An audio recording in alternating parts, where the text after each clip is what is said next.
So, what's up guys? Good morning sa lahat. Pasensya na po, ngayon lang po tayo nakabalik mag-video guys kasi medyo may maraming mga problema. Kaya ngayon lang tayo nagkataon na mag-video ulit. So, ngayon guys, araw na ito, mayroon tayong ginagawang Honda CR-V. Bali yung nireklamo po guys ng may-ari ay nag-overheat. Tapos sinubukan nating paanda rin. Bali ano guys, nanginginig yung kanyang engine at saka walang power, parang palyaw yata. So hindi gumana lahat ng kanyang ano guys, yung kanyang camber.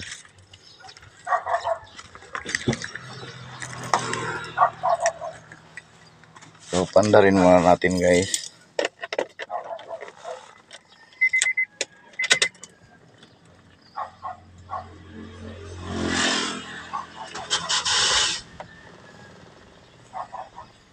At saka guys, nakailaw yung kanyang check engine.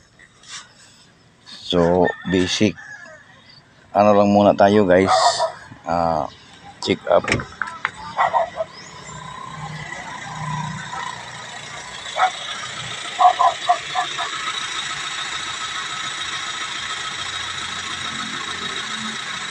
Ayan guys, nanginginig siya.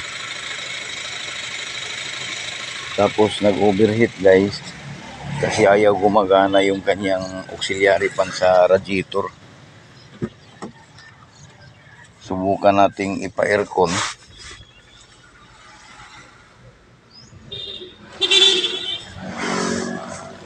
Although malamig naman guys yung aircon niya. Kaso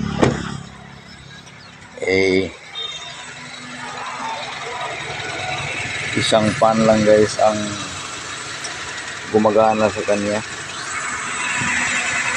Yung kanyang sa aircon lang talaga. Kaya dito sa radiator fan ayaw gumagana. Kaya sobrang bilis na guys ng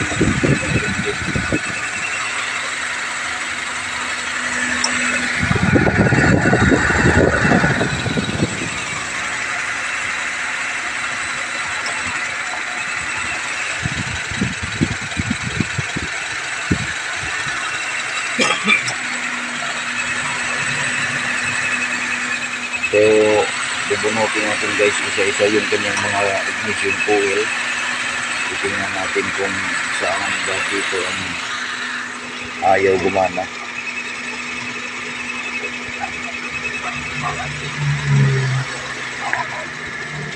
Ayan. Gumana siya sa number 4. Dito sa number 3. So walang nangyari guys. So ibig sabihin hindi ito gumagana. Number 3. Number 2.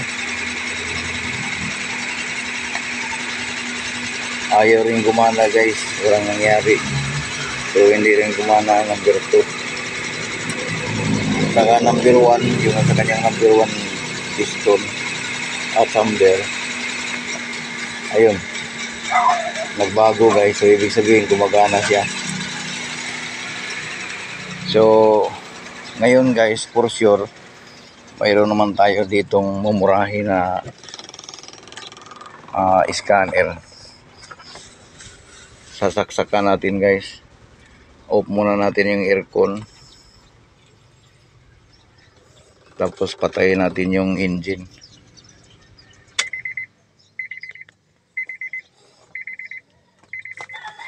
Ito mayroon tayong scanner na maliit.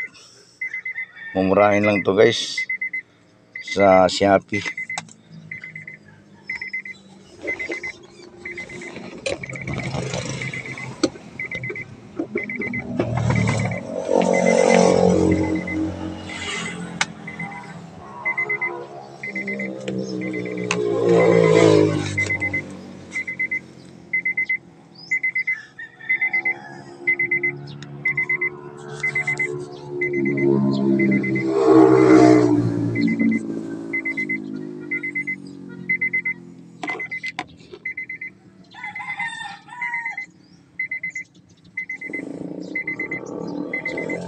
So turn on muna natin yung susi.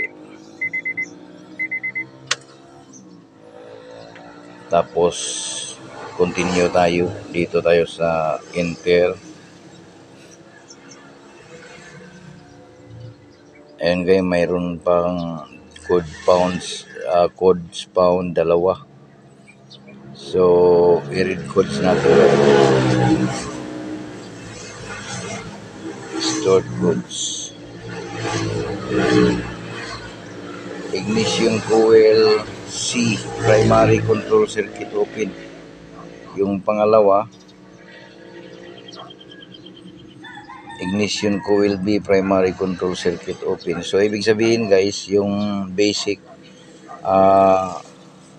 diagnose natin doon sa engine, tugma dito sa ating scanner na yung B at saka C dito, ignition coil.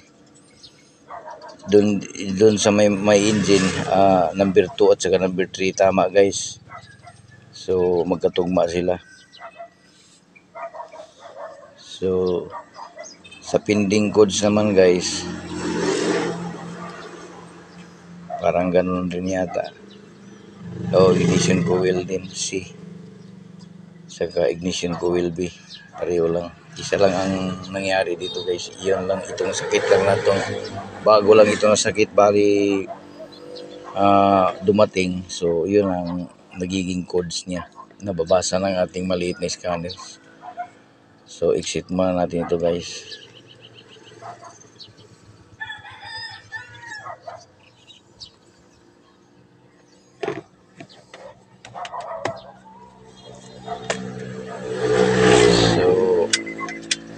Ang gagawin natin dito guys, para sureball talaga tayo na hindi sa kanyang wiring ang problema. So bali, sa 4 na coil guys, itong 2 ang may sira, itong B at saka C. So pagpalitin muna natin ito guys na coil na ito. Pagpalitin natin itong 2, saka ito ring 2. So bali kung walang mangyari, ganun pa rin yung sakit niya na dito sa B at saka C. So ibig sabihin, hanapin natin sa wiring guys, baka sa wiring lang. Pero kung lumipat yung problema na nandito na sa D at saka sa E, or 1 at saka 4, so ibig sabihin pabibili tayo guys ng ignition coil. So tatanggalin muna natin ito guys.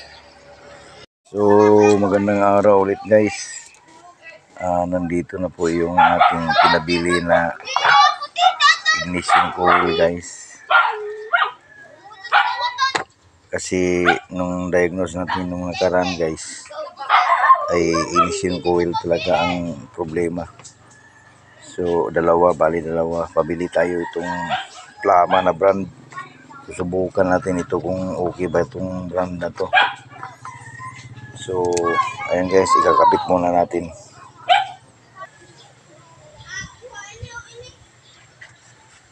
Okay guys, susubukan na raw natin guys, kasi okay na nakabit na natin. So try natin banda rin. So okay na siya guys. Maganda na ang kanyang under guys. Ayun, yun lang talaga guys ang sira. Bali, pinalitan lang natin itong 2 ignition coil na ito. Ito luma pa rin, itong 2. Itong 2 lang yung bago guys. Saka, pero yung dahilan talaga ng lahat guys, nung pag-overheat niya, itong blower na ito, kaya tinanggal natin ito at saka pinalitan natin ng carbon brush. So tinisting ko na, okay naman siya, umandar naman. So ayun lang guys. Bali sa panel board, kahit hindi pa tayo nag-erase code sa kanyang error code, kusa naman siyang namamatay. Wala na yung kanyang check engine light. So okay na guys, balik na sa normal. isusuli na lang natin sa may-ari ito. So hanggang dito na lang guys, maraming salamat.